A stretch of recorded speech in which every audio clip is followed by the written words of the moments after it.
ਇੱਧਰ ਦੀ ਆਣ ਕੇ ਬਕਸਾ ਸਾਡਾ ਚੇਂਜ ਕੀਤਾ ਗਿਆ। ਅੱਛਾ ਜੀ। ਇੱਥੋਂ ਦੀ ਆ ਜਾਲੀ ਪਾੜ ਕੇ ਇੱਥੋਂ ਦੀ ਬਕਸਾ ਚੇਂਜ ਕਰਕੇ ਉਹਨਾਂ ਦੇ ਬੋਟਾਂ ਜੋ ਉਲਟ ਪੁਲਟ ਇਹਨਾਂ ਨੇ ਕਰਨਾ ਸੀ ਜੋ ਪਹਿਲਾਂ ਹੀ ਕੀਤਾ ਹੋਇਆ ਸੀਗਾ। ਉਹ ਉੱਥੇ ਵੀਡੀਓ ਬਣਦੀ ਪਈ ਆ, ਠੀਕ ਆ। ਸੈਂਟਰ ਦੇ ਵਿੱਚ ਜਿੱਥੇ ਪੁਲਿਸ ਮੁਲਾਜ਼ਮ ਖੜੇ ਕੀਤੇ, ਲੇਡੀਜ਼ ਪੁਲਿਸ ਮੁਲਾਜ਼ਮ ਨਾ। ਮੈਨੂੰ ਲੱਗਦਾ ਕਿ ਇੱਥੋਂ ਦੀ ਨਾ ਆਏ ਉਹ। ਹਾਂਜੀ, ਇੱਥੋਂ ਦੀ ਡੱਬਾ ਚੁਕਾਇਆ। ਡੀਐਸਪੀ ਸਾਹਿਬ ਦੀ ਇਹਦੇ ਵਿੱਚ ਇਨਵੋਲਵਮੈਂਟ ਹੋ ਸਕਦੀ ਆ। ਉਹਦੇ ਉਹ ਤਾਜ਼ੀ ਟਾਣੀ ਵੀ ਟੁੱਟੀ ਆ ਨੱਠਿਆਂ ਦੇ ਕਿਸੇ ਦੀ। ਅੱਛਾ, ਇੱਧਰ ਦੀ ਲਗਾਇਆ 5 ਮਿੰਟ ਦੇ ਵਿੱਚ ਡੱਬਾ ਬਦਲਤਾ ਉਹਨਾਂ ਨੇ। ਮੈਨੂੰ ਤੇ ਡੱਬਾ ਬਦਲਿਆ ਤੁਹਾਨੂੰ ਇਹ ਸ਼ੱਕੋਂ ਦੀ ਨੰਗੇ ਨੇ। ਇੱਕ ਵਾਰ ਸਾਰੀਆਂ ਜਾਲੀਆਂ ਦੇਖ ਕੇ ਸ਼ੱਕ ਹੀ ਕੱਢ ਲੈਂਦੇ ਆ ਵੀ ਬਾਕੀ ਜਾਲੀਆਂ ਠੀਕ ਨੇ, ਇੱਧਰ ਇਸ ਕਮਰੇ ਦੀਆਂ ਵੀ ਠੀਕ ਨੇ, ਥੋੜਾ ਅੱਗੇ ਆ ਜਾਈਏ ਇਹਦੀਆਂ ਵੀ ਠੀਕ ਨੇ, ਪਰ ਆ ਜਿੱਥੇ VOTING ਹੋਈ ਹੈ ਇਹ ਉਸੇ ਜਗ੍ਹਾ ਦੇ ਉੱਪਰ ਉਸੇ ਉਹ ਖਾਸ ਜਗ੍ਹਾ ਜਾਂ ਫਿਰ ਚੁਣੀ ਗਈ ਹੈ। ਜਰਾ ਅੱਗੇ ਆ ਕੇ ਦਿਖਾ ਦਿਓ। ਬਿਲਕੁਲ ਆ ਉਹ ਕਮਰੇ ਦਾ ਜਿਹੜੀ ਤਾਕੀ ਹੈ ਜਿਹੜੀ ਟੁੱਟੀ ਹੋਈ ਹੈ। ਇੱਕ ਵਾਰ ਜੇ ਤੁਸੀਂ ਦਿਖਾ ਪਾਓ, ਲੋ ਹੁਣ ਦਿਖਾ ਦਿਓ ਚੰਗੀ ਤਰ੍ਹਾਂ। ਇਹਨਾਂ ਦਾ ਖਦਸ਼ਾ ਵੀ ਉਹਦੀ ਜਾਲੀ ਫਟੀ ਹੋਈ ਹੈ ਉਸ ਕਮਰੇ ਦੀ, ਤੇ ਹੋ ਸਕਦਾ ਉੱਥੋਂ ਧਾਂਦਲੀ ਹੋਈ ਹੋਵੇ। ਸਪੈਸ਼ਲੀ ਉਹੀ ਕਮਰਾ ਕਿਉਂ ਚੂਜ਼ ਕੀਤਾ ਗਿਆ? ਨਹੀਂ, ਉਹ ਤਾਂ ਸਾਹਮਣੇ ਲਾਗੇ ਕਰਕੇ ਉਹ ਚੂਜ਼ ਕੀਤਾ ਗਿਆ, ਅਦਰਵਾਈਜ਼ ਇਦਾਂ ਦੀ ਕੋਈ ਇੰਟੈਂਸ਼ਨ ਨਹੀਂ ਹੈਗੀ। ਬੇਸਿਕਲੀ ਸਾਰੀ ਵੀਡੀਓਗ੍ਰਾਫੀ 'ਚ ਅੰਡਰ ਵੀਡੀਓਗ੍ਰਾਫੀ ਹੋਇਆ ਜੋ ਕੰਮ ਹੋਇਆ, ਤੁਸੀਂ ਉਹ ਮਤਲਬ ਇਸ ਕਰਕੇ ਪਰਦੇ ਤੋਂ ਪਿੱਛੇ ਹੀ ਹੋਈ ਨਾ ਵੀਡੀਓਗ੍ਰਾਫੀ। ਪਰਦੇ ਦੇ ਪਿੱਛੇ ਸਾਰਾ ਕੁਝ, ਜਾਲੀ ਪਰਦੇ ਦੇ ਪਿੱਛੇ ਫਟੀ ਹੋਈ। ਚਲੋ ਇਹ 'ਚ ਤੇ ਹੁਣ ਮੈਨੂੰ ਧਿਆਨ ਨਹੀਂ, ਮੇਰਾ ਜਾਲੀ ਮੈਂ ਦੇਖੀ ਨਹੀਂ, ਮੈਂ ਪਹਿਲਾਂ ਮੈਂ ਵੀ ਕਹਾਂ ਤਾਂ। ਅੱਛਾ, ਸਾਰੇ ਆਸੇ-ਪਾਸੇ ਹੋ ਗਏ। ਹਾਂਜੀ, ਜਦੋਂ ਉਹਨਾਂ ਨੂੰ ਪਤਾ ਲੱਗਿਆ ਵੀ ਇਹ ਕਾਰਨਾਮਾ ਜਿਹੜਾ ਜ਼ਾਹਰ ਹੋ ਗਿਆ ਸਾਡਾ ਜਿਹੜਾ, ਤੇ ਉਹ ਸਾਰੇ ਜਿਹੜੇ ਆ ਉਹ ਆਸੇ-ਪਾਸੇ ਹੋ ਗਏ। ਹੁਣ ਗੁਜਰਾਤ ਦੇ ਵਿੱਚ ਬੋਰਡ ਲੱਗੇ ਹੋਏ ਅਖਬਾਰਾਂ ਦੇ ਉੱਤੇ ਖਬਰਾਂ ਆ ਰਹੀਆਂ ਕਿ 10 ਲੱਖ ਦਾ ਇਲਾਜ ਪੰਜਾਬ 'ਚ फ्री ਆ। इसका मेरे को ये समझ नहीं लग रही कि इसकी ऐड गुजरात में देने से क्या गुजरात के लोगों को पंजाब में इलाज मिलेगा? टोटल ਇਹਨਾਂ ਦੇ ਕੋਲ 9 ਵੋਟਾਂ ਸਨ। ਸਾਡੇ ਕੋਲ ਅੱਜ ਵੀ ਹੁਣ ਵੀ ਸਾਡੇ ਜਿਹੜਾ ਕਾਂਗਰਸ ਦਾ ਦਫ਼ਤਰ ਹੈ ਨਕੋਦਰ ਦੇ ਵਿੱਚ 11 ਜਿਹੜੇ ਬਲਾਕ ਸੰਮਤੀ ਮੈਂਬਰ ਆ ਸਾਰੇ ਹਾਜ਼ਰ ਆ। ਕੁਛ ਇਹੋ ਜਿਹੇ ਵੀ ਮੈਂਬਰ ਹੈਗੇ ਸੀ ਜਿਨ੍ਹਾਂ ਨੇ ਸਾਡੇ ਧਰਮ ਦੀ ਓਟ ਲੈ ਕੇ ਆਪਣੀ ਪੱਗ ਆਪ ਹੀ ਦੂਜੇ ਦਾ ਹੱਥ ਫੜ ਕੇ ਲਹਾ ਕੇ ਤੇ ਉਹਨੂੰ ਇੱਕ ਧਾਰਮਿਕ ਰੰਗਤ ਦੇਣ ਦੀ ਕੋਸ਼ਿਸ਼ ਕੀਤੀ। ਬੜੀ ਸ਼ਰਮ ਦੀ ਗੱਲ ਆ। ਸਤਿ ਸ਼੍ਰੀ ਅਕਾਲ। ਇਸ ਸਮੇਂ ਅਸੀਂ ਵੀਡੀਓ ਦਫ਼ਤਰ ਨਕੋਦਰ ਦੇ ਵਿੱਚ ਮੌਜੂਦ ਹਾਂ। ਹੁਣੇ ਚੇਅਰਮੈਨ ਦੀ ਚੋਣ ਹੋ ਕੇ ਹਟੀ ਹੈ, ਪਰ ਕਾਂਗਰਸ ਅਤੇ ਬਸਪਾ ਦੇ ਜਿਹੜੇ ਆਗੂ ਨੇ, ਜਿਹੜੇ ਵਰਕਰ ਨੇ, ਉਹਨਾਂ ਦੇ ਵੱਲੋਂ ਇਸ ਤੇ ਇਤਰਾਜ਼ ਜਤਾਉਂਦਿਆਂ ਹੋਇਆਂ ਕੁਝ ਸਬੂਤ ਦਿਖਾਉਣ ਦੀ ਗੱਲ ਆਖੀ ਜਾਂਦੀ ਹੈ। ਇਸ ਸਮੇਂ 4:09 ਹੋ ਚੁੱਕੇ ਨੇ। ਦਫ਼ਤਰ ਦੇ ਬਿਲਕੁਲ ਬਾਹਰ ਖੜਿਆ, ਹੁਣ ਅੰਦਰ ਚੱਲਦੇ ਹਾਂ। ਸਾਡੇ ਨਾਲ ਕਾਂਗਰਸੀ ਆਗੂ ਵੀ ਮੌਜੂਦ ਨੇ ਜੀ। ਇਹ ਬਲਾਕ ਨਕੋਦਰ ਦਾ ਹੈ ਜੀ। ਆ ਜਾਓ ਅੰਦਰ ਚੱਲਦੇ ਹਾਂ। ਕਿਹੜੇ ਪਾਸੇ ਦੇ ਜਾਣਾ ਹੈ ਜੀ ਆਪਾਂ? ਸੋ ਅੰਦਰ ਜਾ ਕੇ ਦੇਖਦੇ ਹਾਂ ਜਿਸ ਚੀਜ਼ ਤੇ ਇਤਰਾਜ਼ ਜਤਾ ਰਹੇ ਨੇ ਖਾਸ ਤੌਰ ਤੇ ਕਾਂਗਰਸ ਤੇ ਬਸਪਾ ਦੇ ਜਿਹੜੇ ਆਗੂ ਨੇ, ਉਹ ਕੁਝ ਦਿਖਾਉਣਾ ਚਾਹੁੰਦੇ ਨੇ। ਕਿਹੜੀ ਜਗ੍ਹਾ ਉਹ ਜਾ ਕੇ ਦੇਖਦੇ ਹਾਂ। ਕਿਹੜੀ ਜਗ੍ਹਾ ਹੈ ਬਾਈ? ਠੀਕ ਹੈ, ਅੰਦਰ ਇੱਧਰ ਆ ਕੇ ਦੇਖਣ ਦੀ ਕੋਸ਼ਿਸ਼ ਕਰਦੇ ਹਾਂ। भाई जी मुख्तार जी इत्थे मौजूद ने। इस जगह ते वोटिंग हुई है।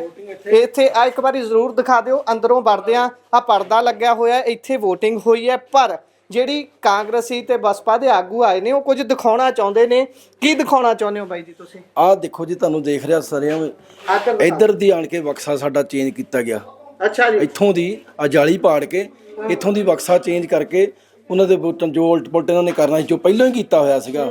ਜਿਹੜਾ ਬਕਸਾ ਪਹਿਲਾਂ ਇੱਥੇ ਪਿਆ ਸੀਗਾ ਉਹਨੂੰ ਗਾਇਬ ਕਰਤਾ। ਨਵਾਂ ਬਕਸਾ ਆਪਦਾ ਜੋ ਉਹਨੇ ਤਿਆਰੀ ਸੀ, ਕੋਈ ਕਿਸੇ ਬੈਲਟ ਪੇਪਰ ਤੇ ਕਿਸੇ ਕੈਂਡੀਡੇਟ ਦੇ ਸਾਈਨ ਨਹੀਂ ਕਰਾਉਂਦੇ ਸੀ। ਅੱਛਾ, ਹਾਂ ਬਿਲਕੁਲ ਨਹੀਂ। ਉਦਾਂ ਹੀ ਬਸ ਉਹਨੂੰ ਦੱਸੀ ਜਾਂਦੇ ਸੀਗੇ ਵੀ ਤੁਸੀਂ ਤਾਂ ਵੋਟ ਪਾਇਆ ਬਸ। ਉਹ ਉੱਥੇ ਵੀਡੀਓ ਬਣਦੀ ਪਈ ਆ, ਠੀਕ ਆ। ਸੈਂਟਰ ਦੇ ਵਿੱਚ ਜਿੱਥੇ ਪੁਲਿਸ ਮੁਲਾਜ਼ਮ ਖੜੇ ਕੀਤੇ, ਲੇਡੀਜ਼ ਪੁਲਿਸ ਮੁਲਾਜ਼ਮ ਨਾ, ਮਤਲਬ ਉਹਨਾਂ ਇੱਧਰ ਨੂੰ ਵੀਡੀਓ ਬਿਲਕੁਲ ਨਹੀਂ ਦਿਸ ਰਿਹਾ ਵੀ ਇੱਥੇ ਬੰਦੇ ਕੀ ਪਰਦੇ ਦੇ ਪਿੱਛੇ ਕੀ ਹੋ ਰਿਹਾ ਹੈ, ਕਿਸੇ ਨੂੰ ਨਹੀਂ ਦਿਖ ਰਿਹਾ। ਹੁਣ ਥੋੜਾ ਜਿਹਾ ਅੰਕੜੇ ਦੱਸ ਦਿਓ ਵੀ ਇੱਥੇ ਬਣਿਆ ਕੀ ਹੈ, ਕਿਵੇਂ ਜਿੱਤੇ ਹੈ, ਕੌਣ ਜਿੱਤੇ? ਬਸ ਆਹ ਹੀ ਉਹ ਹੀ ਜਿੱਤੇ ਤਾਂ ਜਿਹੜਾ ਸਾਡੇ ਕਾਂਗਰਸ ਵਿੱਚੋਂ ਹੀ ਇੱਕ ਮੁੰਡਾ ਚਲ ਗਿਆ ਸੀ, ਇੱਧਰ ਸ਼ਾਮਲ ਹੋ ਗਿਆ ਸੀ ਕੱਲ ਹੀ, ਚਰਨਜੀਤ ਸਿੰਘ ਬਿੱਲਾ। ਠੀਕ ਹੈ, ਪਰ ਬਹੁਮਤ ਸਾਡੇ ਕੋਲ ਹੋਵੇ 10 ਹੱਲ ਵੀ ਸਾਡੇ ਦਫ਼ਤਰ ਬੈਠੇ ਸਾਰੇ 10 ਦੇ 10 ਬੰਦੇ ਸੌਂ ਖੰਡ ਹੈ। ਉਹਨਾਂ ਨੇ ਸ਼ਰਿਆਂ ਜਾ ਕੇ ਹੁਣ ਰੌਲਾ ਪਾਇਆ ਵੀ ਸਾਡੇ ਨਾਲ ਧੋਖਾ ਹੋ ਗਿਆ। ਤੁਹਾਨੂੰ ਕੀ ਸ਼ੱਕ ਹੈ ਵੀ ਇਸ ਜਗ੍ਹਾ ਤੋਂ ਕੀ ਹੋਇਆ ਹੋਊਗਾ? ਇੱਥੋਂ ਦੀ ਅਦਲਾ ਬਦਲੀ ਸਭ ਜੋ ਵੀ ਕੀ ਹੋਇਆ ਸਾਰਾ ਕੁਝ ਇੱਥੋਂ ਹੋਇਆ। ਇੱਕ ਵਾਰੀ ਜ਼ਰੂਰ ਦਿਖਾ ਦਈਏ। ਬਕਸਾ ਬਦਲਣ ਦੀ ਗੱਲ ਕਰ ਰਹੇ ਨੇ। ਇਹ ਜਾਲੀ ਇੱਥੋਂ ਫਟੀ ਹੋਈ ਹੈ। ਇਹ ਪੀਪੇ ਜਿੰਨੀ ਆ ਜੀ, ਪੂਰੇ ਪੀਪੇ ਜਿੰਨੀ ਇਹ ਦੱਸ ਰਹੇ ਨੇ। ਇੱਧਰੋਂ ਵੀ ਵੈਸੇ ਫਟੀ ਹੋਈ ਹੈ, ਆਹ ਨਹੀਂ ਫਟੀ ਹੋਈ। ਆਹ ਪੂਰੀ ਜਾਲੀ ਜਿਹੜੀ ਫਟੀ ਹੋਈ ਹੈ, ਇਹ ਨਹੀਂ ਅਸੀਂ ਜਾਣਦੇ, ਅਸੀਂ ਮੌਕੇ ਤੇ ਨਹੀਂ ਮੌਜੂਦ ਸੀ ਵੀ ਇਹ ਜਾਲੀ ਉਸ ਟਾਈਮ ਲੱਗੀ ਹੋਊ, ਕਿਉਂਕਿ ਇਸ ਨੂੰ ਇਹ ਕੁੰਡੀ ਤਾਂ ਹੈ ਬੇਸ਼ੱਕ, ਪਰ ਇਹ ਕੁੰਡੀ ਨਾ ਲੱਗਣ ਯੋਗ ਹੈ। ਇਸ ਦੀ ਇਹ ਹਾਲਤ ਨਹੀਂ ਹੈਗੀ ਵੀ ਲੱਗੀ ਹੋਵੇ ਜਾਂ ਉਸ ਸਮੇਂ ਬੰਦ ਹੋਵੇ, ਖੁੱਲੀ ਹੈ। ਇਹਨਾਂ ਦਾ ਇਹ ਕਹਿਣਾ ਹੈ ਅੱਗੇ ਇਹ ਬੈਗ ਮੈਨੂੰ ਲੱਗਦਾ ਪਿਛਵਾੜਾ ਹੀ ਹੈ ਇਸ ਆਫਿਸ ਦਾ, ਹੈ ਨਾ? ਇਹ ਉਹ ਚੀਜ਼ ਹੈ। ਤੁਹਾਨੂੰ ਇਸ ਤੇ ਖਦਸ਼ਾ ਹੈ ਵੀ ਇੱਥੇ ਧੋਖਾਧੜੀ ਹੋਈ ਹੈ? ਖਾਲਸਾ ਨਹੀਂ ਸਾਨੂੰ ਸਾਡੇ ਕੋਲ 11 ਮੈਂਬਰ ਮੌਜੂਦ ਨੇ। ਮੈਂ ਇੱਥੋਂ ਬਲਾਕ ਪ੍ਰਧਾਨ ਹਾਂ ਜੀ ਕਾਂਗਰਸ ਪਾਰਟੀ ਦਾ। ਸਾਡੇ ਕੋਲ 11 ਬਲਾਕ ਸੰਮਤੀ ਮੈਂਬਰ ਸਾਡੇ ਕੋਲ ਮੌਜੂਦ ਨੇ ਮੌਕੇ ਦੇ, ਤੇ ਜਾਣ ਕੇ ਆਮ ਪਾਰਟੀ ਦੇ ਕੋਲ 7 ਮੈਂਬਰ ਸੀਗੇ, ਇੱਕ ਧੋਖੇ ਨਾਲ ਉਹਨਾਂ ਨੇ ਜਿੱਤਿਆ ਸੀ, ਇੱਕ ਮੈਂਬਰ ਸਾਡਾ ਜਿਹੜਾ ਆ ਇਹਨਾਂ ਨੇ ਉਹਨੂੰ ਚੇਅਰਮੈਨ ਦਾ ਲਾਲਚ ਦੇ ਕੇ ਆਪਣੇ ਵਿੱਚ ਸ਼ਾਮਲ ਕੀਤਾ, ਦਿੱਤੀ ਚੇਅਰਮੈਨ ਆ ਕੇ ਉਹਨੂੰ ਚੇਅਰਮੈਨ ਹੁਣ ਦਿੱਤੀ ਆ ਜੀ। ਟੋਟਲ ਇਹਨਾਂ ਕੋਲ 8 ਮੈਂਬਰ ਸੀ। 9ਵੀਂ ਵੋਟ ਜਿਹੜੀ ਸੀਗੀ ਉਹ ਬੀਬੀ ਜਿਹੜੀ ਸਾਡੀ ਇੰਦਰਜੀਤ ਕੌਰ ਮਾਨ ਐਮਐਲਏ ਆ ਮੌਜੂਦਾ, ਉਹਨਾਂ ਦੀ ਵੋਟ ਦਾ ਉਹਨੂੰ ਇੱਕ ਅਧਿਕਾਰ ਦਿੱਤਾ ਗਿਆ ਸੀ। ਟੋਟਲ ਇਹਨਾਂ ਦੇ ਕੋਲ 9 ਵੋਟਾਂ ਸਨ।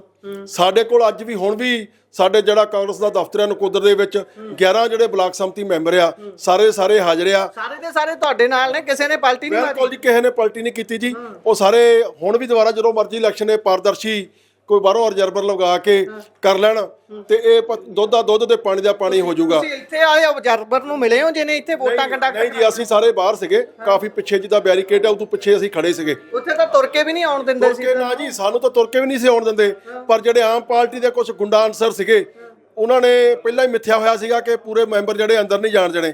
ਕੁਛ ਇਹੋ ਜਿਹੇ ਵੀ ਮੈਂਬਰ ਹੈਗੇ ਸੀ ਜਿਨ੍ਹਾਂ ਨੇ ਸਾਡੇ ਧਰਮ ਦੀ ਓਟ ਲੈ ਕੇ ਆਪਣੀ ਪੱਗ ਆਪ ਹੀ ਦੂਜੇ ਦਾ ਹੱਥ ਫੜ ਕੇ ਲਹਾ ਕੇ ਤੇ ਉਹਨੂੰ ਇੱਕ ਧਾਰਮਿਕ ਰੰਗਤ ਦੇਣ ਦੀ ਕੋਸ਼ਿਸ਼ ਕੀਤੀ। ਬੜੀ ਸ਼ਰਮ ਦੀ ਗੱਲ ਆ ਕਿ ਜਿੱਤ ਹਾਰਾਂ ਤਾਂ ਚੱਲਦੀਆਂ ਰਹਿੰਦੀਆਂ, ਪਰ ਧਰਮ ਦੇ ਵਿੱਚ ਧਰਮ ਦਾ ਓਟ ਆਸਰਾ ਲੈ ਕੇ ਇਹੋ ਜਿਹੀ ਘਿਨਾਉਣੀ ਹਰਕਤ ਕਰਨੀ, ਇਦੋਂ ਗਿਰਿਆ ਹੋਇਆ ਕੋਈ ਇਨਸਾਨ ਨਹੀਂ ਹੋ ਸਕਦਾ ਜੀ। ਧਰਮ ਦੇ ਵਿੱਚ ਪੱਗ ਦਾ ਕਿੰਨਾ ਸਤਿਕਾਰ ਆ ਨਾ, ਪੱਗ ਦਾ ਜਿਹੜਾ ਬੰਦਾ ਨਾਲੇ ਲੈਂਦੀਆਂ ਇਹ ਵੋਟਾਂ 'ਚ ਹੀ ਕਿਉਂ ਨੇ, ਅੱਗੇ ਪਿੱਛੇ ਕਿਉਂ ਨਹੀਂ ਲੈਂਦੀਆਂ? ਬਿਲਕੁਲ ਮੈਂ ਸਤਿਕਾਰ ਕਰਦਾ ਆ ਜਿਹੜੇ ਬੰਦੇ ਪਗੜੀ ਵਾਲਾ ਬੰਦਾ, ਪੱਗ ਵਾਲਾ ਬੰਦਾ ਆ, ਸਰਦਾਰ ਆ, ਉਹਦੀ ਕੋਈ ਅਹਿਮੀਅਤ ਹੁੰਦੀ ਆ, ਪਰ ਨਾ ਉਸੇ ਚੀਜ਼ ਨੂੰ ਗਲਤ ਤਰੀਕੇ ਨਾਲ ਵਰਤਿਆ ਜਾਣਾ ਕਿਸੇ ਨੂੰ ਨੁਕਸਾਨ ਪਹੁੰਚਾਉਣ ਲਈ ਆਪਣੇ ਆਪ ਆਪਦੀ ਪੱਗ ਲਾਉਣੀ ਬੜੀ ਸ਼ਰਮਨਾਕ ਗੱਲ ਨਾਮ ਆ। ਕੀ ਹੈ ਉਸ ਵਿਅਕਤੀ ਦਾ ਜਿਹਦੀ ਪੱਗ ਲਾਉਣ ਦੀ ਵੀਡੀਓ? ਜੋਰਾਵਰ ਸਿੰਘ ਆ, ਇਹ ਇੱਥੋਂ ਬਲਾਕ ਸੰਮਤੀ ਦਾ ਆਪਣੇ ਪ੍ਰਭਜੋਤ ਸਿੰਘੇ ਤੋਂ ਹਰਿਆ ਸੀਗਾ ਅੱਛਾ, ਹਨਾ। ਉਹਨੂੰ ਹਾਰ ਬਰਦਾਸ਼ਤ ਨਹੀਂ ਹੋਣ ਡਈ, ਅੱਜ ਗੱਡੀ ਘੇਰ ਕੇ ਕਿ ਸਾਡੇ ਕੈਂਡੀਡੇਟ ਨੂੰ ਲੇਟ ਕਰਨ ਦਾ ਕਾਰਨ ਮਤਲਬ ਮੋਹਰੇ ਖੜ ਗਿਆ, ਸਾਰੇ ਜਣੇ ਆਣ ਕੇ ਸਾਨੂੰ ਗਾਲਾਂ ਕੱਢੀਆਂ। ਉਹ ਪਿੱਛੋਂ ਦੀ ਆਏ ਨੇ, ਉਹਨਾਂ ਨਾਲ ਗੱਲ ਕਰਦੇ। ਇੱਧਰ ਬਾਈ ਜੀ ਪਿੱਛੇ ਕੀ ਹੈ? ਤੁਸੀਂ ਪਿੱਛੋਂ ਦੀ ਘੁੰਮ ਕੇ ਆਏ ਹੋ, ਮਰ ਜਾ ਅੱਗੇ ਆ ਕੇ ਦੱਸਿਓ। ਮੈਨੂੰ ਲੱਗਦਾ ਕਿ ਗਾਂ ਜੋ ਇੱਥੋਂ ਦੀ ਨਾ ਆਏ ਉਹ, ਹਾਂਜੀ ਇੱਥੋਂ ਦੀ ਡੱਬਾ ਚਕਾਇਆ। ਡੀਐਸਪੀ ਸਾਹਿਬ ਦੀ ਇਹਦੇ ਵਿੱਚ ਇਨਵੋਲਵਮੈਂਟ ਹੋ ਸਕਦੀ ਆ। ਅੱਛਾ, ਹਾਂਜੀ ਇਹਦੇ ਵਿੱਚ ਕੋਈ ਦੋਰਾਮਾ ਨਹੀਂ। ਪੁਲਿਸ ਦੀ ਕੰਸਲਟ ਤੋਂ ਬਿਨਾਂ ਕਦੀ ਕੋਈ ਇੱਧਰ ਬੰਦਾ ਆ ਨਹੀਂ ਸਕਦਾ। ਉਹ ਤੇ ਉਹ ਤਾਜੀ ਟਾਣੀ ਵੀ ਟੁੱਟੀ ਆ ਨੱਠਿਆਂ ਦੇ ਕਿਸੇ ਦੀ, ਅੱਛਾ, ਇੱਧਰ ਦੀ ਲਗਾਇਆ 5 ਮਿੰਟ ਦੇ ਵਿੱਚ ਡੱਬਾ ਬਦਲਤਾ ਉਹਨਾਂ ਨੇ। ਮੈਨੂੰ ਤੇ ਡੱਬਾ ਬਦਲਿਆ, ਤੁਹਾਨੂੰ ਇਹ ਸ਼ੱਕ ਲੱਗਦਾ? ਸ਼ੱਕ ਵੀ ਆ ਤੇ ਡੈਫੀਨਿਟਲੀ ਹੋਊਗਾ। ਕਿਉਂਕਿ ਸਾਡੇ 11 ਦੇ 11 ਮੈਂਬਰ ਜਿਹੜੇ ਹਾਲੇ ਵੀ ਸਾਡੇ ਨਾਲ ਖੜੇ ਨੇ ਚਟਾਨ ਵਾਂਗੂ। ਅਸੀਂ ਇਹ ਆਮ ਪਾਰਟੀ ਜਿਹੜੀ ਸਰਕਾਰ ਆ, ਬੜੀ ਸ਼ਰਮ ਦੀ ਗੱਲ ਆ, ਟਰਾਲੀਆਂ ਚੋਰ ਔਰ ਦਾਲਾਂ ਦੇ ਰਾਸ਼ਨ ਵੀ ਇਹਨਾਂ ਨੇ ਚੱਕ ਲਏ ਸੀ। ਤੇ ਆ ਆਪਾਂ ਦੇਖ ਰਹੇ ਸਾਰਾ ਇਹ ਵੋਟ ਚੋਰ ਕਰਕੇ ਇਹ ਜਿਹੜੀ ਬੀਬੀ ਧੌਣ ਤੇ ਗੋਡੇ ਕਹਿੰਦੀ ਸੀ ਰੱਖ ਕੇ ਅਸੀਂ ਇਲੈਕਸ਼ਨ ਜਿੱਤਣੀ ਆ, ਆਹ ਤਰੀਕੇ ਉਹਦੇ ਹੈਗੇ ਅਪਣਾਏ ਹੋਏ। ਹਰਦੂ ਲਾਹਨਤ ਆ ਇਹੋ ਜਿਹੀ ਜਿੱਤ ਦੇ, ਜਿਹੜੇ ਇਹ ਜਿੱਤਣ ਦੀ ਆ ਢੋਲ ਵਜਾਉਂਦੇ ਫਿਰਦੇ ਆ। ਸ਼ਰਮ ਆਉਣੀ ਚਾਹੀਦੀ ਇਹੋ ਜੀ ਪਾਰਟੀ ਨੂੰ ਜਿਹੜੀਆਂ ਚੋਰੀਆਂ ਕਰਕੇ ਇਹ ਇਲੈਕਸ਼ਨਾਂ ਜਿੱਤਣ ਡਏ ਆ। ਇਹੋ ਜੀ ਇਲੈਕਸ਼ਨ ਜਿੱਤਣ ਖੋਣੋਂ ਥੋੜਿਆ ਕੀ ਆ ਜੀ। ਜੀ ਬਿਲਕੁਲ, ਇੱਧਰ ਆ ਜਾਓ ਮਾੜਾ ਜਿਹਾ ਅਸੀਂ ਸ਼ਾਟ ਲੈ ਲਈਏ ਉਸ ਚੀਜ਼ ਦੇ। ਇੱਕ ਵਾਰੀ ਤੁਹਾਨੂੰ ਸਿਨੈਰੀਓ ਦਿਖਾ ਦਿੰਨੇ ਆ। ਉਹ ਜਗ੍ਹਾ ਜਿੱਥੇ VOTING ਹੋ ਰਹੀ ਸੀਗੀ ਤੇ ਇਹਨਾਂ ਕਾਂਗਰਸੀਆਂ ਦਾ ਤੇ ਬਸਪਾ ਦੇ ਜਿਹੜੇ ਆਗੂ ਨੇ ਉਹਨਾਂ ਦਾ ਕਹਿਣਾ ਹੈ ਕਿ ਇਸ ਜਗ੍ਹਾ ਤੋਂ ਬਾਕਸ ਨੂੰ ਚੇਂਜ ਕੀਤਾ ਗਿਆ, ਧਾਂਦਲੀ ਕੀਤੀ ਗਈ ਹੈ ਤੇ ਫਿਰ ਆਪਣਾ ਚੇਅਰਮੈਨ ਜਿਹੜਾ ਇੱਥੇ ਬਣਾਇਆ ਗਿਆ। ਸੋ ਹੋਰ ਵੀ ਆਗੂ ਜਿਹੜੇ ਨੇ ਬਸਪਾ ਦੇ ਆਗੂ ਵੀ ਨੇ, ਉਹਨਾਂ ਨਾਲ ਵੀ ਪਿਛਲੇ ਪਾਸੇ ਜਾ ਕੇ ਤੁਸੀਂ ਬਾਕੀ ਵੀ ਜਾਲੀਆਂ ਦੇਖ ਸਕਦੇ ਹੋ। ਸਾਰੀਆਂ ਜਾਲੀਆਂ ਬਿਲਕੁਲ ਸਹੀ ਆ। ਸਿਰਫ ਜਿੱਥੇ ਇਹਨਾਂ ਨੇ ਰੱਖਿਆ ਸੀਗਾ ਬਾਕਸ ਰੱਖਿਆ ਹੋਇਆ ਸੀਗਾ ਕਾਉਂਟਿੰਗ, ਹਾਂਜੀ ਆ ਤੁਸੀਂ ਇੱਧਰ ਵੀ ਬੜਾ ਕੈਮਰਾ ਮਾਰੋ, ਸਾਨੂੰ ਤੁਹਾਨੂੰ ਲੱਗ ਜਾਏਗਾ ਸਾਰਾ ਵੀਡੀਓ ਦਫ਼ਤਰ ਆ ਜੀ। ਬਿਲਕੁਲ, ਇੱਥੇ ਮੈਂਬਰ ਇੱਥੇ ਬਿਠਾਲੇ ਆ, ਇਸ ਗਲੀ ਦੇ ਵਿੱਚ ਮੁਲਾਜ਼ਮ ਖੜੇ ਕੀਤੇ ਆ, ਇੱਥੋਂ ਵੀਡੀਓਗ੍ਰਾਫੀ ਹੋ ਰਹੀ ਆ। ਕਿੱਦਾਂ ਪਤਾ ਲੱਗ ਜੂ ਇੱਥੇ ਅੰਦਰ ਕੀ ਹੋ ਰਿਹਾ ਕੀ ਨਹੀਂ ਹੋ ਰਿਹਾ? ਬਿਲਕੁਲ, ਇੱਥੇ ਪਿੱਛੇ ਜਾ ਕੇ ਦੇਖਦੇ ਆ ਆਪਾਂ। ਆਪ ਦਫ਼ਤਰ ਹੈ ਕੋਈ ਨਾ ਸਰਕਾਰੀ ਜੀ। ਇੱਧਰ ਦੀ ਜਰੂਰ ਦਿਖਾਓ ਜਰਾ ਕੀ ਸਾਰਾ ਹਿਸਾਬ ਕਿਤਾਬ ਹੋਇਆ। ਪਿੱਛੋਂ ਟਾਣੀ ਇੱਥੋਂ ਟੁੱਟੀ ਆ ਜਦੋਂ ਲੰਘੇ ਹੁਣੇ ਇੱਕਦਮ ਹਨਾ। ਆ ਪੈਰ ਛਪੇ ਹੋਏ ਨੇ ਜੀ, ਆ ਸ਼ਾਇਦ ਹੁਣ ਵੀ ਤੁਸੀਂ ਵੀ ਲੰਘੇ ਹੋਵੋਗੇ। ਹਾਂ ਉਧਰ ਅਸੀਂ ਵੀ ਲੰਘੇ ਆ, ਪਰ ਪਹਿਲਾਂ ਹੋਇਆ ਸੀ ਸਾਰਾ ਕੁਝ। ਟਾਣੀ ਟੁੱਟੀ ਹੋਈ ਇੱਥੋਂ ਦੀ ਲੰਘੇ ਆ ਬੰਦੇ, ਇੱਥੋਂ ਦੀ ਲੰਘੇ ਨੇ। ਇੱਕ ਵਾਰ ਸਾਰੀਆਂ ਜਾਲੀਆਂ ਦੇਖ ਕੇ ਸ਼ੱਕ ਹੀ ਕੱਢ ਲੈਂਦੇ ਆ ਵੀ ਬਾਕੀ ਜਾਲੀਆਂ ਠੀਕ ਨੇ। ਇੱਧਰ ਇਸ ਕਮਰੇ ਦੀਆਂ ਵੀ ਠੀਕ ਨੇ, ਥੋੜਾ ਅੱਗੇ ਆ ਜਾਈਏ ਇਹਦੀਆਂ ਵੀ ਠੀਕ ਨੇ, ਪਰ ਆ ਜਿੱਥੇ VOTING ਹੋਈ ਹੈ ਇਹ ਉਸੇ ਜਗ੍ਹਾ ਦੇ ਉੱਪਰ ਉਹ ਖਾਸ ਜਗ੍ਹਾ ਜਾਂ ਫਿਰ ਚੁਣੀ ਗਈ ਹੈ। ਜਰਾ ਅੱਗੇ ਆ ਕੇ ਦਿਖਾ ਦਿਓ। ਬਿਲਕੁਲ ਆ ਉਹ ਕਮਰੇ ਦਾ ਜਿਹੜੀ ਤਾਕੀ ਹੈ ਜਿਹੜੀ ਟੁੱਟੀ ਹੋਈ ਹੈ। ਇੱਕ ਵਾਰ ਜੇ ਤੁਸੀਂ ਦਿਖਾ ਪਾਓ, ਲੋ ਹੁਣ ਦਿਖਾ ਦਿਓ ਚੰਗੀ ਤਰ੍ਹਾਂ। ਇਹ ਨੇ ਹਾਲਾਤ ਇਸ ਜਗ੍ਹਾ ਦੇ ਉੱਪਰ। ਜਿਹੜੀ ਬਾਰ-ਬਾਰ ਮਨੀਸ਼ ਸਿਸੋਦੀਆ ਹੋਣਾ ਵੱਲੋਂ ਗੱਲ ਕਹੀ ਜਾਂਦੀ ਹੈ ਕਿ ਸਾਮ ਦਾਮ ਦੰਡ ਭੇਤ ਉਹ ਸਾਰੇ ਵਰਤਣੇ ਨੇ, ਵੋਟਾਂ ਜਿੱਤਣੀਆਂ ਨੇ, ਝੂਠ ਫਰੇਬ ਲੜਾਈ ਝਗੜਾ ਜੋ ਕੁਝ ਕਰਨਾ ਪਵੇ। ਹਾਂਜੀ ਦੇਖੋ ਸਾਰੀਆਂ ਜਾਲੀਆਂ ਸਹੀ ਹੈ, ਬਿਲਕੁਲ ਬਿਲਕੁਲ ਇੱਥੇ ਡੱਬਾ ਪਿਆ, ਇੱਥੋਂ ਕੱਟਿਆ ਗਿਆ। ਅੱਗੇ ਵੀ ਅਸੀਂ ਬਹੁਤ ਜ਼ਿਆਦਾ ਅੱਗੇ ਸੰਘਣਾ ਹੈ, ਅਸੀਂ ਸਿਰਫ ਦੇਖ ਪਾ ਰਹੇ ਹਾਂ, ਜਾ ਨਹੀਂ ਪਾ ਸਕਦੇ, ਪਰ ਉੱਥੇ ਵੀ ਦੇਖ ਪਾ ਰਹੇ ਹਾਂ ਵੀ ਸਾਰੀਆਂ ਜਾਲੀਆਂ ਠੀਕ ਨੇ। ਆਓ ਹੋਰ ਆਗੂਆਂ ਦੇ ਨਾਲ ਗੱਲਬਾਤ ਕਰਦੇ ਹਾਂ, ਇੱਕ ਵਾਰੀ ਇਸ ਚੀਜ਼ ਨੂੰ ਐਕਸਪੋਜ਼ ਤਾਂ ਕਰੀਏ। ਇੱਕ ਤੁਸੀਂ ਆਓ ਜਿੱਥੇ ਸਾਰੇ ਹਾਂਜੀ ਜਿੱਥੇ ਸਾਰੇ ਮੈਂਬਰ ਬਿਠਾਲੇ ਗਏ ਸੀਗੇ ਬਲਾਕ ਸੰਮਤੀ ਦੇ, ਉਹ ਕਮਰਾ ਤੁਹਾਨੂੰ ਦਿਖਾਲਦੇ ਆ। 19 ਮੈਂਬਰ ਤੇ 20ਵਾਂ ਜਿਹੜਾ ਐਮਐਲਏ ਸੀ, ਉਹਨਾਂ ਦੀਆਂ ਕੁਰਸੀਆਂ ਹੋਣੀਆਂ ਚਾਹੀਦੀਆਂ। ਤੁਸੀਂ ਅੰਦਰ ਜਾ ਕੇ ਦੇਖ ਸਕਦੇ ਹੋ ਵੀ ਕਿੰਨੀਆਂ ਕੁਰਸੀਆਂ ਲੱਗੀਆਂ ਹੋਈਆਂ। ਇੱਥੇ ਹੋਰ ਫਾਲਤੂ ਜਿਹੜੇ ਬੰਦੇ ਬਾਹਰੋਂ ਸੀਗੇ ਵੋਟਰਾਂ ਤੇ ਪ੍ਰੈਸ਼ਰ ਪਾਉਣ ਲਈ ਜਾਂ ਹੋਰ ਇਹੋ ਜਿਹੇ ਕੰਮ ਲਈ ਵੀ ਤੁਸੀਂ ਆ ਸਾਹਮਣੇ ਦੇਖ ਸਕਦੇ ਹੋ। ਆ ਸਰਕਾਰੀ ਮੁਲਾਜ਼ਮ ਹੋ ਗਏ ਤੇ ਇਧਰਲੇ ਪਾਸੇ ਆ ਇੰਨੀਆਂ ਕੁਰਸੀਆਂ ਦੀ ਤੁਸੀਂ ਗਿਣਤੀ ਕਰੋ, ਜਦ ਕਿ ਟੋਟਲ 20 ਮੈਂਬਰ ਆ ਐਮਐਲਏ ਸਮੇਤ। ਤੇ ਆ ਕੁਰਸੀਆਂ ਦੀ ਤੁਸੀਂ ਗਿਣਤੀ ਕਰ ਲਓ ਵੀ 30-35 ਕੁਰਸੀਆਂ ਕਿਹਨਾਂ ਵਾਸਤੇ ਲਾਈਆਂ ਸੀ, ਇਹਦੇ ਕਿਹੜੇ ਬੰਦੇ ਇਹਨਾਂ ਨੇ ਬਿਠਾਲੇ ਸੀ। ਪ੍ਰਧਾਨ ਸਾਹਿਬ ਹੁਣ ਆਪਾਂ ਜੇ ਕੰਮ ਅਗਲਿਆਂ ਨੇ ਨਿਬੇੜ ਲਿਆ, ਅਗਲੇ ਸਿੱਧਾ ਇਹ ਗੱਲ ਕਹਿਣਗੇ ਵੀ ਇਹਨਾਂ ਤੋਂ ਹਾਰ ਨਹੀਂ ਬਰਦਾਸ਼ਤ ਹੁੰਦੀ, ਤੁਸੀਂ ਕਹਿਣਾ ਕੀ ਚਾਹੁੰਦੇ ਹੋ ਇਸ ਤੇ? ਸਾਨੂੰ ਕੋਈ ਇਹੋ ਚੱਕਰ ਨਹੀਂ ਜੀ, ਸਾਨੂੰ ਇਹਨਾਂ ਦੀ ਹਾਰ ਇਹਨਾਂ ਵੱਲੋਂ ਜਾਂ ਜਿੱਤ ਦੀ ਲੋੜ ਨਹੀਂ। ਇਹਦਾ ਫਤਵਾ ਜਿਹੜਾ ਉਹ ਲੋਕਾਂ ਨੇ ਦੇਣਾ, ਔਰ ਅਸੀਂ ਉਮੀਦ ਕਰਦੇ ਹਾਂ ਇਹਦੇ ਲਈ ਅਸੀਂ ਚਲੋ ਅਗਲੇ ਸੰਘਰਸ਼ ਜਿਹੜੇ ਕਰਾਂਗੇ। ਪਰ ਇਹਨਾਂ ਨੂੰ ਜਿਹੜਾ ਫਤਵਾ ਆ, ਜਿਹੜਾ ਇਹ ਬੀਬੀ ਕਹਿੰਦੀ ਸੀ ਵੀ ਧੌਣ ਤੇ ਗੋਡਾ ਰੱਖਣਾ, ਉਹ ਗੋਡੇ ਦਾ ਜਵਾਬ 2027 ਦੇ ਵਿੱਚ ਆਮ ਲੋਕ ਜਿਹੜੇ ਆ ਉਹ ਦੇਣਗੇ, ਕਿਉਂਕਿ ਆਮ ਲੋਕ ਜਿਹੜੇ ਉਹ ਚੰਗੀ ਤਰ੍ਹਾਂ ਜਾਣੂ ਹੋ ਗਏ ਆ। ਇਹ ਜਿਹੜੀ ਇਮਾਨਦਾਰ ਸਰਕਾਰ ਆ, ਉਹ ਮਖੌਟਾ ਇਮਾਨਦਾਰੀ ਦਾ ਪਰ ਸਿਰੇ ਦੀ ਬੇਈਮਾਨ ਤੇ ਝੂਠੇ ਤੇ ਲਾਰਿਆਂ ਦੀ ਸਰਕਾਰ ਆ। ਜਾਂ ਇਹਨਾਂ ਦੇ ਜਿਹੜਾ ਜਿੰਨਾ ਵਿਕਾਸ ਆ ਤੁਹਾਨੂੰ ਕਿਤੇ ਗਰਾਊਂਡ ਤੇ ਨਹੀਂ ਮਿਲੂਗਾ, ਸਿਰਫ ਬੋਰਡਾਂ ਦੇ ਉੱਤੇ ਜਿੰਨਾ ਮਰਜ਼ੀ ਇਹਨਾਂ ਦਾ ਵਿਕਾਸ ਦੇਖ ਲਓ। ਇਸ਼ਤਿਹਾਰਾਂ ਦੇ ਉੱਤੇ ਜਿਹੜਾ 10 ਲੱਖ ਦਾ ਇਹ ਇਲਾਜ ਦਾ ਕਰ ਰਹੇ ਆ। ਮੈਨੂੰ ਇਹ ਦੱਸੋ ਜੀ, ਗੁਜਰਾਤ ਦੇ ਵਿੱਚ ਮੈਂ ਆਲੂਆਂ ਦਾ ਵਪਾਰ ਕਰਦਾ, ਗੁਜਰਾਤ ਦੇ ਵਿੱਚ ਬੋਰਡ ਲੱਗੇ ਹੋਏ ਅਖਬਾਰਾਂ ਦੇ ਉੱਤੇ ਖਬਰਾਂ ਆ ਰਹੀਆਂ ਕਿ 10 ਲੱਖ ਦਾ ਇਲਾਜ ਪੰਜਾਬ 'ਚ ਫ੍ਰੀ ਆ, ਸਿਹਤ ਬੀਮਾ ਜਿਹੜਾ। ਔਰ ਮੈਨੂੰ ਬੜੀ ਹੈਰਾਨਗੀ ਦੀ ਗੱਲ ਹੈ, ਮੇਰਾ ਇੱਕ ਵਪਾਰੀ ਵੀ ਦੱਸਦਾ ਸੀ, ਕਹਿੰਦਾ ਜੀ ਤਰਲੋਚਨ ਜੀ ਠੀਕ ਆ ਤੁਹਾਡੇ ਉੱਥੇ ਜੋ ਵੀ ਹੋ ਰਿਹਾ, ਮੈਂ ਨਹੀਂ ਕਹਿੰਦਾ। ਫਿਰ ਹੁਣ ਮੈਂ ਸਾਰਾ ਦੱਸਿਆ ਵੀ ਉਹ A2 ਆਪਣਾ ਅਪ ਟੂ 10 ਲੱਖ ਆ ਤੇ ਉਹਦੇ 'ਚ ਬੜੀਆਂ ਕੰਡੀਸ਼ਨਾਂ ਹੈਗੀਆਂ। ਕਹਿੰਦਾ ਉਹ ਠੀਕ ਆ, ਚਲੋ ਚਾਹੇ 10 ਲੱਖ ਤੱਕ ਬੀਮਾ ਹੋਵੇ ਵੀ, पर कहता मेरे को ये समझ हिंदी चो बात कर रहा सी, कहता मेरे को ये समझ नहीं लग रही कि इसकी ऐड गुजरात में देने से क्या गुजरात के लोगों को पंजाब में इलाज मिलेगा। मैं क्या जी नहीं, तो कहते भी जब उसको इलाज नहीं मिलना तो इसमें जो फ्रंट पेज और इतने बोर्ड लगाए हुए वो पैसा वेस्ट कर रहे हैं, वो कहाँ से आ रहा है, क्या कारण है उसका। और ये बड़ी गंभीर वाली गल है कि पंजाब का पैसा दूसरिया स्टेटा के उत्ते जाके ये खर्च कर रहे हैं और पंजाब सिर 4 गुणा करजा इन्होंने कर दिता।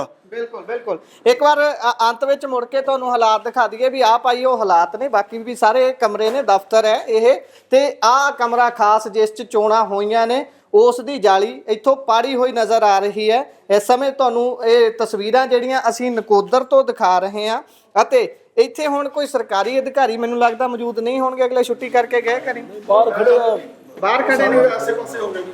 ਅੱਛਾ, ਸਾਰੇ ਆਸੇ ਪਾਸੇ ਹੋ ਗਏ। ਹਾਂਜੀ, ਜਦੋਂ ਉਹਨਾਂ ਨੂੰ ਪਤਾ ਲੱਗਿਆ ਵੀ ਇਹ ਕਾਰਨਾਮਾ ਜਿਹੜਾ ਜ਼ਾਹਰ ਹੋ ਗਿਆ ਸਾਡਾ ਜਿਹੜਾ, ਤੇ ਉਹ ਸਾਰੇ ਜਿਹੜੇ ਆ ਉਹ ਆਸੇ ਪਾਸੇ ਹੋ ਗਏ। ਹੁਣ ਮੈਨੂੰ 2-3 ਮੁਲਾਜ਼ਮ ਜਦੋਂ ਮੈਂ ਇੱਧਰ ਆਇਆ, ਇੱਕ ਸੈਕਟਰੀ ਸੀਗਾ, ਹੋਰ ਵੀ 2-3 ਬੰਦੇ ਮੁਲਾਜ਼ਮ ਜਿਹੜੇ ਮਿਲੇ ਆ। ਸਾਨੂੰ ਨਹੀਂ ਜੀ ਪਤਾ ਇੱਥੇ ਰਿਜ਼ਰਵਰ ਸਾਹਿਬ ਕੌਣ ਸੀਗੇ ਮੌਕੇ ਤੇ, ਕਿਉਂਕਿ ਅਸੀਂ ਸਾਰੇ ਹੀ ਬਾਹਰ ਸੀਗੇ। ਪਰ ਜਦੋਂ ਅਸੀਂ ਆਏ ਆ ਇੱਥੇ ਜਿਹੜੇ ਵੀਡੀਓ ਦਫ਼ਤਰ ਤੇ 2-3 ਮੁਲਾਜ਼ਮ ਆ, ਇੱਕ ਸੀਗਾ JEC ਤੇ ਇੱਕ ਸੈਕਟਰੀ, ਉਹ ਅਸੀਂ ਦੇਖਿਆ। ਹੋਰ ਵੀ ਲੇਡੀ ਮੁਲਾਜ਼ਮ ਇੱਥੇ ਹੈਗੇ ਆ, ਪਰ ਵੀਡੀਓ ਸਾਹਿਬ ਜਿਹੜੇ ਆ ਉਹ ਵੀ ਆਸੇ-ਪਾਸੇ ਹੋ ਗਏ ਆ। ਜਿਹੜੇ ਹੋਰ ਮੁਲਾਜ਼ਮ ਸੀਗੇ ਉਹ ਕਿਉਂਕਿ ਹੁਣ ਉਹ ਜਵਾਬ ਕੁਝ ਦੇਣਗੇ ਨਹੀਂ ਵੀ ਇਹ ਜਾਲੀ ਕਿੱਦਾਂ ਕੱਟ ਹੋਈ ਆ ਤੇ ਕਿਉਂ ਕੱਟ ਹੋਈ ਆ। ਬਿਲਕੁਲ ਬਿਲਕੁਲ, ਇਸੇ ਦੇ ਨਾਲ ਇਹ ਤੁਹਾਨੂੰ ਤਸਵੀਰ ਦਿਖਾਉਣੀ ਸੀ, ਬਹੁਤ ਤਲਖ ਇਹ ਸੱਚਾਈ ਤੁਹਾਨੂੰ ਦਿਖਾਉਣ ਦੀ ਕੋਸ਼ਿਸ਼ ਕੀਤੀ ਹੈ ਵੀ ਭਾਈ ਆਹ ਹਾਲਾਤ ਨੇ, ਇੱਥੇ ਧਾਂਦਲੀ ਹੋਈ ਹੈ ਜਾਂ ਨਹੀਂ ਹੋਈ ਇਸ ਦੀ ਅਸੀਂ ਪੁਸ਼ਟੀ ਨਹੀਂ ਕਰਦੇ, ਪਰ ਜਿਹੜੇ ਹਾਲਾਤ ਨੇ ਉਹ ਬਹੁਤ ਕੁਝ ਸਵਾਲ ਖੜੇ ਕਰਦੇ ਨੇ। ਇਹ ਵੀ ਤੇ ਇੱਧਰ ਮੁਖਤਿਆਰ ਹੋਣੀ ਵੀ ਸਵਾਲ ਖੜੇ ਕੀਤੇ ਨੇ ਕਿ ਸਰਕਾਰੀ ਪੱਖ ਇੱਥੇ ਮੌਜੂਦ ਸਰਕਾਰੀ ਅਧਿਕਾਰੀ ਉਸ ਦਾ ਕੋਈ ਜਵਾਬ ਦੇ ਸਕਦੇ ਨੇ, ਉਹਨਾਂ ਨੂੰ ਵੀ ਪੁੱਛਣ ਦੀ ਕੋਸ਼ਿਸ਼ ਕਰਦੇ ਹਾਂ। ਧੰਨਵਾਦ। PDPO ਸਰ, ਵੈਸੇ ਇੱਕ ਜਾਣਕਾਰੀ ਦਿਓ ਵੀ ਉਹ ਜਿਹੜੇ ਪਿਛਲੇ ਸਾਈਡ ਦੇ ਰੂਮ ਆ ਉਹਨਾਂ ਦੀ ਤਾਕੀ ਉਹ ਪਹਿਲਾਂ ਤੋਂ ਫਟੀ ਹੋਈ ਹੈ ਜਾਂ ਹੁਣ ਫਟੀ ਹੈ? ਪਹਿਲਾਂ ਹੀ ਹੋਏਗੀ, ਅਸੀਂ ਤਾਂ ਧਿਆਨ ਹੀ ਨਹੀਂ ਕੀਤਾ ਇਸ ਚੀਜ਼ ਦਾ। ਪਹਿਲਾਂ ਹੀ ਸਾਰਾ ਕੁਝ ਜੋ ਵੀ ਹੈ ਸਾਡੇ ਦੀ ਹਾਲਤ ਸਾਰੀ ਮਾੜੀ ਹੈ, ਮਾੜਾ ਹੀ ਹਾਲ ਪਤਾ ਹੀ ਸਾਰਾ ਕੁਝ। ਇਹਦੀ ਵੀ ਜਾਲੀ ਕਰਾ ਕੇ ਆਹੋ ਸਾਰਾ ਹੀ ਕਰਾਇਆ, ਮਾੜਾ ਨਹੀਂ ਹਾਲ ਆ ਸਾਰਾ ਕੁਝ ਇਦਾਂ ਹੀ ਆ। ਜਾਲੀ ਦਾ ਸਾਬਤਾ ਆ, ਜਾਲੀ ਸਾਰੀ ਸਾਬਤ ਹੈ। ਤੁਸੀਂ ਦੇਖ ਸਕਦੇ ਹੋ, ਦੇਖਿਆ ਨਹੀਂ ਆ ਬੜਾ ਕਰਿਓ ਪਰਦਾ ਸਾਹਿਬ ਜੀ ਭੇਜਣਾ ਥਾ ਗੱਲ ਸਭ ਕਰਿਓ। ਹਾਂਜੀ ਗੱਲ ਸਭ ਕਰਿਓ। ਬਸ ਦੇਖੋ ਉਧਰ ਜੋ ਵੀ ਹੈਗਾ ਉਧਰ ਸਾਰੀ ਵੀਡੀਓਗ੍ਰਾਫੀ ਹੋਈ ਹੈ। ਉਹਦੇ ਇਹ ਸਵਾਲ ਮੇਰੀ ਗੱਲ ਇਹ ਜਿਹੜੀ ਚੀਜ਼ ਹੈ ਨਾ ਇਹ ਹੁਣ ਤੁਸੀਂ ਦੇਖ ਸਕਦੇ ਹੋ ਜੀ ਇਹ ਤਾਂ ਸਾਰੀ ਵੀਡੀਓ ਦਫ਼ਤਰ ਦੇ ਪਿਛਲੇ ਪਾਸੇ ਵੀ ਜਾਲੀ ਸਾਰੀ ਕੰਪਲੀਟ ਆ, ਕਿਤੇ ਹੁਣ ਕੋਈ ਕੱਟੀ ਹੋਈ ਨਹੀਂ, ਸਿਰਫ ਇੱਕੋ ਹੀ ਕਮਰੇ ਦੀ ਜਾਲੀ ਜਿਹੜੀ ਕੱਟੀ ਹੋਈ ਆ। ਔਰ ਅਸੀਂ ਵੀਡੀਓ ਸਾਹਿਬ ਨੂੰ ਵੀ ਬੇਨਤੀ ਕਰਦੇ ਆ ਵੀ ਜੇ ਉਹਦੇ ਨਾਲ ਦਾ ਕੋਈ ਹੋਰ ਕੱਟੀ ਹੋਈ ਜਾਲੀ ਵਾਲਾ ਕੋਈ ਦ੍ਰਿਸ਼ ਹੈਗਾ ਤੇ ਕਿਰਪਾ ਕਰਕੇ ਸਾਨੂੰ ਜ਼ਰੂਰ ਉਹਦੇ ਦਰਸ਼ਨ ਕਰਾਏ ਜਾਣ, ਤਾਂ ਕਿ ਮੀਡੀਆ ਦੇ ਸਾਹਮਣੇ ਅਸੀਂ ਉਹ ਵੀ ਰੱਖਿਆ ਜਾਵੇ ਵੀ ਹੋਰ ਵੀ ਕਮਰਿਆਂ ਦੀਆਂ ਜਾਲੀਆਂ ਜਿਹੜੀਆਂ ਮੌਕੇ ਤੇ ਕੱਟੀਆਂ ਹੋਈਆਂ। ਇਹ ਵੈਸੇ ਤਾਂ ਇਹ ਅਧਿਕਾਰੀਆਂ ਦੇ ਲਈ ਵੀ ਮਾੜੀ ਹਾਲਤ ਹੀ ਆ ਵੀ ਜੇ ਇਦਾਂ ਦੀ ਇੰਨੀ ਮਾੜੀ ਹਾਲਤ 'ਚ ਅਧਿਕਾਰੀ ਕੰਮ ਕਰ ਰਹੇ ਨੇ ਉਹ ਚੰਗੇ ਤਰ੍ਹਾਂ ਕੰਮ ਕਿੱਦਾਂ ਕਰਨਗੇ ਆਪਣੀ ਤਨਦੇਹੀ ਦੇ ਨਾਲ। ਜੇ ਸਭ ਤੋਂ ਵੱਡੀ ਗੱਲ ਤਾਂ ਇਹ ਹੈਗੀ ਕਿ ਜਿਹੜਾ ਇਹ ਇਲੈਕਸ਼ਨ ਸੀ, ਇਲੈਕਸ਼ਨ ਤਾਂ ਐਸਡੀਐਮ ਦੇ ਅਧਿਕਾਰ ਹੇਠ ਹੋਣੀ ਸੀ, ਪਰ ਇਹ ਫਿਰ ਜੇ ਐਸਡੀਐਮ ਦੇ ਅਧਿਕਾਰ ਹੇਠ ਹੀ ਹੋਣੀ ਸੀ ਤੇ ਐਸਡੀਐਮ ਦੇ ਦਫ਼ਤਰ ਦੇ ਵਿੱਚ ਵੀ ਤਾਂ ਕਮਰੇ ਬਹੁਤ ਹੈਗੇ ਆ, ਉੱਥੇ ਕਿਉਂ ਨਹੀਂ ਕਰਵਾਈ ਗਈ? ਇਹ ਵੀਡੀਓ ਦਫ਼ਤਰ ਨੂੰ ਜਦ ਪਤਾ, ਜਿੱਦਾਂ ਕਿ ਵੀਡੀਓ ਸਾਹਿਬ ਨੇ ਹੁਣੇ ਤੁਹਾਨੂੰ ਦੱਸਿਆ ਕਿ ਹਾਲਤ ਜਿਹੜੀ ਬਿਲਡਿੰਗ ਦੀ ਬਹੁਤ ਖਸਤਾ, ਜੇ ਖਸਤਾ ਹਾਲਤ ਆ ਬਿਲਡਿੰਗ ਦੀ ਤੇ ਇਸ ਬਿਲਡਿੰਗ ਨੂੰ ਕਿਉਂ ਚੁਣਿਆ ਗਿਆ? ਠੀਕ ਹੈ ਇਹ ਵੀ ਸ਼ੱਕ ਦੀ। ਤੁਸੀਂ ਕੁਝ ਕਹਿਣਾ ਚਾਹੁੰਦੇ ਹੋ ਕਿ ਤੁਸੀਂ ਆਪਣਾ ਕੋਈ ਪੱਖ ਰੱਖਣਾ ਚਾਹੁੰਦੇ ਹੋ ਇਹਦੇ ਤੇ? ਵੱਖਰੇ ਇਹਦੇ ਵਿੱਚ ਤੇ ਬੇਸਿਕਲੀ ਸੰਮਤੀ ਕਰਕੇ ਕੋਈ ਚੋਣ ਸੰਮਤੀ ਦੀ ਚੇਅਰਮੈਨ ਦੀ ਹੈ ਤੇ ਮੋਸਟ ਪ੍ਰੋਬਬਲੀ ਵੀਡੀਓ ਦਫ਼ਤਰ ਦੇ ਵਿੱਚ ਹੀ ਹੁੰਦੀ ਹੈ। ਪਿੱਛੇ ਤੋਂ ਹੀ ਮਤਲਬ ਜਿਹੜਾ ਹਾਂ ਪਿੱਛੇ ਪਹਿਲੇ ਥੋੜਾ ਜਿਹਾ ਇਹ ਦੱਸ ਸਕਦੇ ਹੋ ਵੀ ਜਿਹੜੀ ਇਹ ਕਮਰਿਆਂ ਦੀ ਵੰਡ ਹੈ ਤੁਹਾਡੇ ਵੱਲੋਂ ਡਿਸਾਈਡ ਕੀਤੀ ਗਈ ਹੈ? ਇਹ ਜੋ ਵੀ ਡਿਸਾਈਡ ਕਮਰੇ ਜੋ ਡਿਸਾਈਡ ਕੀਤਾ ਅਸੀਂ ਹਾਲ ਤੇ ਜ਼ਰੂਰ ਡਿਸਾਈਡ ਕੀਤਾ ਕਿੱਥੇ ਕਰਨਾ, ਇਹ ਸਾਰਾ ਲੈਵਲ ਦੇ ਉੱਤੇ ਪ੍ਰੈਜ਼ਾਈਡਿੰਗ ਅਫਸਰ ਦੀ ਹਾਜ਼ਰੀ 'ਚ ਹੀ ਹੁੰਦਾ ਜੋ ਫਾਈਨਲ ਕਰਦਾ। ਪ੍ਰੈਜ਼ਾਈਡਿੰਗ ਅਫਸਰ ਨਾਮ ਦੱਸ ਸਕਦੇ ਹੋ ਉਹਨਾਂ ਦਾ? ਐਸਡੀਐਮ ਸਾਹਿਬ ਨੂੰ ਉਹੀ ਪ੍ਰੈਜ਼ਾਈਡਿੰਗ ਅਫਸਰ ਨੇ। ਅੱਛਾ ਉਹੀ ਉਹਨਾਂ ਦਾ ਸ਼ੁਭ ਨਾਮ ਕੀ ਹੈ? ਸਿਮਰਨਜੀਤ ਸਿੰਘ। ਸਿਮਰਨਜੀਤ ਸਿੰਘ ਉਹਨਾਂ ਦੇ ਧਿਆਨ PCS, ਹਾਂਜੀ। ਉਹ ਕਹਿਣ ਦਾ ਭਾਵ ਵੀ ਉਹਨਾਂ ਨੇ ਆਬਜ਼ਰਵ ਕੀਤੀਆਂ ਨੇ ਸਾਰੀਆਂ ਚੋਣਾਂ। ਨੈਚੁਰਲੀ ਉਹਨਾਂ ਦੇ ਅੰਡਰ ਹੀ ਹੋਈਆਂ ਜੀ ਤੇ ਉਹ ਐਜ਼ ਏ ਪ੍ਰੈਜ਼ਾਈਡਿੰਗ ਅਫਸਰ ਉਹਨਾਂ ਨੇ ਕੀਤੀਆਂ ਤੇ ਜਿੱਦਾਂ ਉਹਨਾਂ ਨੇ ਗਾਈਡ ਸਾਨੂੰ ਮਤਲਬ ਜੋ ਜਿੱਦਾਂ ਹਾਲ ਦੇ ਵਿੱਚ ਜੋ ਜਦੋਂ ਗਾਈਡਲਾਈਨਸ ਹੋਈਆਂ ਉਹਦਾ ਜੋ ਵੀ ਚੋਣ ਹੋਈ ਆ ਪੂਰੀ ਵੀਡੀਓਗ੍ਰਾਫੀ ਨਾਲ ਹੋਈ ਆ ਤੇ ਉਹ ਸਾਰਾ ਉਹਨਾਂ ਦਾ ਰਿਕਾਰਡ ਉਹਨਾਂ ਦੇ ਦਫ਼ਤਰ ਦੇ ਵਿੱਚ ਹੈਗਾ। ਤੇ ਪਰ ਇਹਨਾਂ ਦਾ ਖਦਸ਼ਾ ਹੈ ਜਿਹੜਾ ਮੈਂ ਤੁਹਾਡੇ ਨਾਲ ਸਾਂਝਾ ਕਰ ਦਿੰਦਾ, ਇਹਨਾਂ ਦਾ ਖਦਸ਼ਾ ਵੀ ਉਹਦੀ ਜਾਲੀ ਫਟੀ ਹੋਈ ਹੈ ਉਸ ਕਮਰੇ ਦੀ ਤੇ ਹੋ ਸਕਦਾ ਉੱਥੋਂ ਧਾਂਦਲੀ ਹੋਈ ਹੋਵੇ, ਸਪੈਸ਼ਲੀ ਉਹੀ ਕਮਰਾ ਕਿਉਂ ਚੂਜ਼ ਕੀਤਾ ਗਿਆ? ਨਹੀਂ ਉਹ ਤਾਂ ਸਾਹਮਣੇ ਲਾਗੇ ਕਰਕੇ ਉਹ ਚੂਜ਼ ਕੀਤਾ ਗਿਆ, ਅਦਰਵਾਈਜ਼ ਇਦਾਂ ਦੀ ਕੋਈ ਇੰਟੈਂਸ਼ਨ ਨਹੀਂ ਹੈਗੀ। ਬੇਸਿਕਲੀ ਸਾਰੀ ਵੀਡੀਓਗ੍ਰਾਫੀ 'ਚ ਅੰਡਰ ਵੀਡੀਓਗ੍ਰਾਫੀ ਹੋਇਆ ਜੋ ਕੰਮ ਹੋਇਆ ਤੁਸੀਂ ਉਹ ਮਤਲਬ ਇਸ ਕਰਕੇ ਪਰਦੇ ਤੋਂ ਪਿੱਛੇ ਹੀ ਹੋਈ ਨਾ ਵੀਡੀਓਗ੍ਰਾਫੀ, ਪਰਦੇ ਦੇ ਪਿੱਛੇ ਸਾਰਾ ਕੁਝ ਜਾਲੀ ਪਰਦੇ ਦੇ ਪਿੱਛੇ ਫਟੀ ਹੋਈ ਹੈ। ਚਲੋ ਇਹ 'ਚ ਤੇ ਹੁਣ ਮੈਨੂੰ ਧਿਆਨ ਨਹੀਂ, ਮੇਰਾ ਜਾਲੀ ਮੈਂ ਦੇਖੀ ਨਹੀਂ, ਮੈਂ ਪਹਿਲਾਂ ਮੈਂ ਵੀ ਕਹਾਂ ਤੁਹਾਨੂੰ ਗਲਤ ਨਹੀਂ ਕਹਾਂ, ਗਾਈਡ ਕਰਾਂਗਾ। ਚਲੋ ਅਸੀਂ ਤੁਹਾਡੇ ਧਿਆਨ ਹਿੱਤ ਲਿਆ ਦਿੰਦੇ ਆ। ਇਦਾਂ ਦੀ ਕੋਈ ਇਦਾਂ ਦਾ ਹੈ ਨਹੀਂ ਖਦਸ਼ਾ, ਕਿਉਂਕਿ ਉਹਦਾ ਕਾਰਨ ਸਿਕਿਉਰਿਟੀ ਲੱਗੀ ਦੀ ਸਾਰੇ ਬੰਨੇ, ਬਾਹਰ ਵੀ ਲੱਗੀ ਦੀ ਅੰਦਰ ਵੀ ਲੱਗੀ ਦੀ ਹੈ ਔਰ ਜੋ ਵੀ ਹੋਇਆ ਵੀਡੀਓਗ੍ਰਾਫੀ ਸਾਰਾ ਕੁਝ ਜੋ ਵੀ ਹੋਇਆ ਸਾਹਮਣੇ ਹੋਇਆ, ਕਾਊਂਟਿੰਗ ਵੀ ਸਾਹਮਣੇ ਹੋਈ ਹੈ। ਹਾਂ VOTING ਜਿਹੜੀ ਉਹਨਾਂ ਨੇ ਜਾਰੀ ਕੀਤੇ ਜਿਹੜੇ ਬੈਲਟ ਪੇਪਰ ਉਹ ਵੀ ਉਹਨਾਂ ਨੇ ਜਾਰੀ ਕੀਤੇ ਆ। ਠੀਕ ਹੈ ਜੀ, ਇਧਰੋਂ ਕਾਂਗਰਸ ਆਗੂਆਂ ਦੇ ਪੱਖ ਲੈ ਲੈਣੇ ਆ, ਆਜੋ ਆਪਾਂ ਬਾਹਰ ਹੀ ਚੱਲ ਚਲੀਏ। ਕੋਈ ਨੀਚੇ ਖੜ ਜਾਂਦੇ ਜੀ। ਇੱਕ ਤਰ੍ਹਾਂ ਜੀ ਆਪਾਂ ਬਹੁਤ ਵਾਰੀ ਇਲੈਕਸ਼ਨਾਂ ਜਿਹੜੀਆਂ ਹੁੰਦੀਆਂ ਜਿਸ ਕਮਰੇ ਦੇ ਵਿੱਚ ਪ੍ਰੋਜੈਕਟਿੰਗ ਅਫਸਰ ਜਾਂ ਹੋਰ ਅਫਸਰ ਬੈਠੇ ਹੁੰਦੇ ਆ ਜਿਹੜੇ ਬਿਲਟ ਪੇਪਰ ਇਸ਼ੂ ਕਰਦੇ ਆ ਤੇ ਬਿਲਟ ਬਾਕਸ ਵੀ ਉਸੇ ਕਮਰੇ ਵਿੱਚ ਰੱਖਿਆ ਜਾਂਦਾ। ਤੁਸੀਂ ਦੇਖਿਆ ਹੋਣਾ ਕਿ ਕਮਰਾ ਕਾਫੀ ਵੱਡਾ ਸੀ, ਉੱਥੇ 30-35 ਹਾਲ ਪੂਰਾ ਆ ਜੀ, ਉੱਥੇ 35 ਕੁਰਸੀਆਂ ਲਾਉਣ ਲਈ ਦੀ ਜਗ੍ਹਾ ਹੈਗੀ, ਜਦ ਕਿ ਸਿਰਫ 20 ਮੈਂਬਰ ਆ MLA ਸਮੇਤ ਤੇ ਬਾਕੀ ਅਮਲਾ ਬੈਠਣ ਵਾਸਤੇ ਉਹਨੇ ਸਾਰੀਆਂ ਕੁਰਸੀਆਂ ਇੱਕ ਪਾਸੇ ਆਪਾਂ ਪਹਿਲਾਂ ਦੇਖ ਚੁੱਕੇ ਆ ਤੇ ਇੰਨੀਆਂ ਕੁਰਸੀਆਂ ਲਾਉਣ ਲਈ ਦੀ ਜਗ੍ਹਾ ਹੈ, ਪਰ ਇੱਕ ਕਾਰਨਰ ਤੇ ਪਰਦਾ ਲਾ ਕੇ ਇੱਕ ਬੈਲਟ ਬਾਕਸ ਰੱਖਣ ਲਈ ਉਸ ਕਮਰੇ ਵਿੱਚ ਜਗ੍ਹਾ ਘਟ ਗਈ ਆ। ਜੋ ਵੀਡੀਓ ਸਾਹਿਬ ਦੱਸਦੇ ਆ ਕਿ ਉਹ ਹਾਲਦਾਰ ਦੂਸਰੇ ਪਾਸੇ ਬੈਲਟ ਬਾਕਸ ਰੱਖਣ ਲਈ ਉੱਥੇ ਹੋ ਰਹੀ ਆ ਵੀਡੀਓਗ੍ਰਾਫੀ ਜਿੱਥੇ ਬੈਠੇ ਵੀਡੀਓਗ੍ਰਾਫੀ ਜਿੱਥੇ ਬੈਠੇ ਨੇ ਉਹ ਉੱਥੇ ਹੋ ਰਹੀ ਆ, ਵੋਟ ਦੂਜੇ ਕਮਰੇ ਦੇ ਵੋਟ ਬਣੇ, ਉਧਰ ਕੋਈ ਵੀਡੀਓ ਦੀ ਬਿਲਕੁਲ ਨਹੀਂ, ਤੁਸੀਂ ਕਢਾ ਕੇ ਵੀ ਦੇਖ ਲਿਓ, ਬਿਲਕੁਲ ਨਹੀਂ ਉਧਰ ਵੀਡੀਓਗ੍ਰਾਫੀ। ਠੀਕ ਹੈ, ਤੁਸੀਂ ਇਸ ਦੀ ਸ਼ਿਕਾਇਤ ਕਰੋਗੇ ਹੁਣ ਬਕਾਇਦਾ? ਬਿਲਕੁਲ ਸ਼ਿਕਾਇਤ ਕਰਾਂਗੇ, ਜੋ ਵੀ ਕਾਰਵਾਈ ਹੋਊਗੀ ਉਹ ਕਰਾਂਗੇ ਤੇ ਬਾਕੀ ਅਸੀਂ ਇਹ ਗੱਲ ਜਿਹੜੀ ਆ ਪਬਲਿਕ ਦੇ ਧਿਆਨ ਦੇ ਵਿੱਚ ਲਿਆਵਾਂਗੇ ਕਿ ਇਹ ਜਿਹੜੀ ਚੋਰ ਸਰਕਾਰ ਆ, ਟਰੈਲੀਆਂ ਚੋਰ ਤੇ ਅੱਜ ਵੋਟਾਂ ਚੋਰ ਦਾ ਵੀ ਇਹਨਾਂ ਤੇ ਥੱਪਾ ਲੱਗ ਗਿਆ, ਉਹਦੇ ਬਾਰੇ ਜ਼ਰੂਰ ਲੋਕਾਂ ਦੇ ਵਿੱਚ ਜਾ ਕੇ ਇਹ ਪੱਖ ਰੱਖਾਂਗੇ ਤਾਂ ਕਿ ਆਉਣ ਵਾਲੇ 27 ਦੇ ਵਿੱਚ ਇਹਨਾਂ ਚੋਰਾਂ ਨੂੰ, ਪੰਜਾਬ ਦੇ ਫੰਡ ਚੋਰਾਂ ਨੂੰ, ਪੰਜਾਬ ਦੇ ਟਰਾਲੀਆਂ ਤੇ ਹੋਰ ਸਾਧਨ ਚੋਰਾਂ ਨੂੰ, ਤਾਂ ਕਿ ਇਥੋਂ ਪੰਜਾਬ ਤੋਂ ਇਹਨਾਂ ਤੋਂ ਮੁਕਤ ਕਰਵਾਇਆ ਜਾਵੇ ਪੰਜਾਬ ਨੂੰ।